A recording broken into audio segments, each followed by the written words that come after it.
Hey there, Sharon Horne-Ellstrom here. Welcome to day 289, and I better look before I try to set my coffee down, of our Get Your Goals Annual Challenge. Today we're going to identify organizations that we want to support or we're interested in supporting. We're going to research them and explore and decide, is this really an organization we would want to get involved with? Yesterday, we looked at different places that we could volunteer to make a difference. We're looking at volunteering, which is something I'm really wanting to do more of, actual getting involved personally in volunteering my time and energy to different causes that I believe in.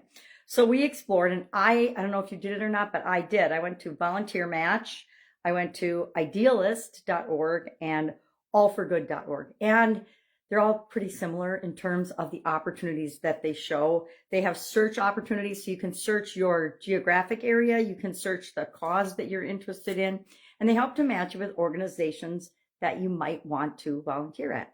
Well, they all also, you might want to volunteer to, a lot of the things were the same on each of the sites. So for example, when I was young, we had an AFS sister, and she came from the Philippines, and she lived with our family for a year in high school, my junior year and my sister's senior year and her senior year. And it was a great experience. We had a blast. There's a lot of opportunities like that to sponsor kids from other countries and have them live with your family. That's a type of volunteering. So there's a lot of those on there. There's a lot of hospice care on there. There's a lot of baking birthday cakes for foster homes and care facilities. There is a lot of driving people around, which, that takes me out because I'm not allowed to drive because of my vision. So it's a quick and easy way to find opportunities and filter opportunities based on your skills.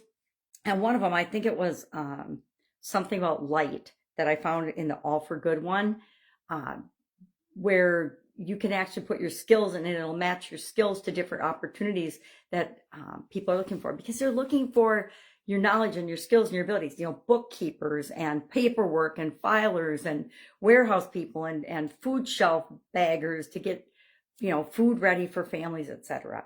So today we're going to take that a step further, and we're going to identify just one specific organization and investigate one specific organization that you think you might want to be involved with, support in some way, shape, or form. Support might be time, energy, physically volunteering. It might be donating money. It might be promoting and helping them raise funds, whatever it is. So what do we look at when we're looking at these organizations? Well, first off, we pick ones that are of interest and passionate about us. We're not going to pick one that we're not interested in to investigate, but we always want to do our homework and do our research in every area and aspect of our life, right? I think it's mind-boggling when people get involved in relationships and they don't kind of check the person out. You have to do a deep dive, hire a private investigator, but you ought to know what you're getting into if you don't feel like they're being 100% honest with you. I guess I would say, if they're not being 100% honest with you, why don't you just pick somebody else, go another way, go a different direction. So what are we going to look at? We're going to look at and research organizations by leveraging online resources. I always go online first now. I mean, when I was younger, it wasn't an option. We actually had to do legwork and get involved and get on the phone and call people and ask questions to find out information, or go to, my favorite place was the Hill Reference Library in St. Paul, Minnesota, because they had lots of periodicals, they had lots of resources, they had lots of books and things that other libraries didn't have. But thankfully we've got the internet nowadays, and pretty much everything you need is just at your fingertips, and usually right on the end of your phone. So research online first. Then we are going to consult our network of friends and relatives and associates and business associates and people we work with, and ask about them and if they've had experience with the organization that we're looking into. After that, we're going to evaluate the financial transparency of the group we're thinking about supporting. I was involved a long time, and I might get involved with them again, Big Brothers Big Sisters, because I think they're a terrific organization, but I haven't investigated them in the last 4 decades or 5 decades, so a lot can change in 50 years.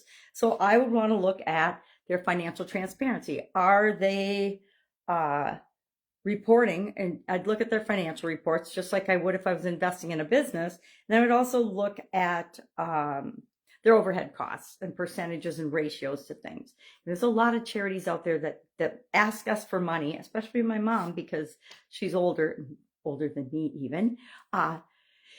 And the money isn't actually going to the charity that people are raising money for. I just heard from my sister on our drive down to Texas that the whole sheriffs raise money for the local police thing, a lot of those calling places are just a scam, and hardly any of the money actually goes to your police department.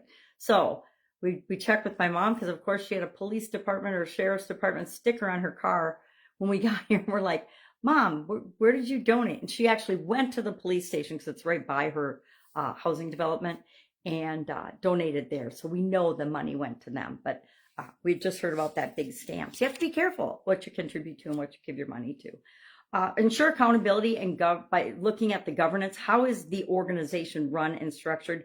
Do they have feedback loops where you can actually provide them with feedback if you see something that's a little off or that doesn't feel right to you? And then find ways to maximize your contribution. I know when I was working in corporate America, the corporations I worked for would match dollar for dollar or hour for hour any time that I donated to any organization, which was awesome. I love matching programs. And they also had, they participated in United Way, which I like because United Way works on your local area. And they helped us to do planned giving. They also helped us to plan for our retirement and plan investments. So what are we going to do today? Our action item is to just identify and investigate or look into one organization using some of these strategies and things and decide, is this an organization you want to support, yay or nay? And then just put in the comments below, yes or no. That's all you have to do today. All right. Have an awesome day. Any questions? Ask me. Of course, there's a write-up in Guide 17 of the Get Up and Go Challenge private Facebook group page. And all you have to do to join that is answer the 3 questions. We just want to make sure nobody's going to spam in there. All right. Have an awesome day. And I'll, of course, be with you tomorrow.